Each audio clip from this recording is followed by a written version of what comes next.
How much space is required to install GTA 5 on PC? Hello and welcome to another video. Today, we're going to be discussing a very important topic for all the gaming enthusiasts out there. How much space is required to install GTA 5 on your PC? Let's dive right in. What is the basic requirement?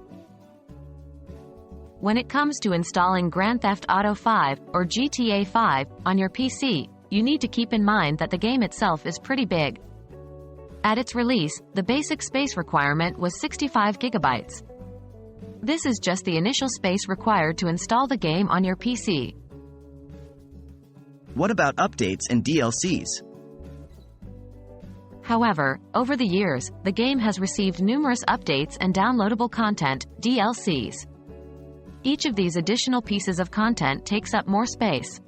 Therefore, you need to account for these updates and DLCs when calculating the total space required.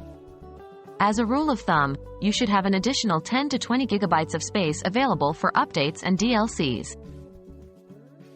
What if I have GTA Online?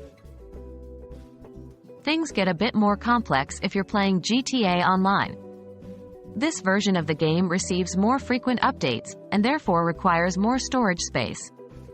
For GTA Online, you should aim to have an extra 20 to 30 gigabytes of space on top of the basic requirement for GTA 5. So there you have it. To install GTA 5 on your PC, you're looking at a basic requirement of 65 gigabytes of space. Add an extra 10 to 20 gigabytes for updates and DLCs, and an additional 20 to 30 gigabytes if you're planning on playing GTA Online. Remember that it's always better to have more storage space than you think you'll need, to accommodate for any future updates or expansions. I hope this video has been helpful and that you're ready to dive into the exciting world of GTA 5. Game on!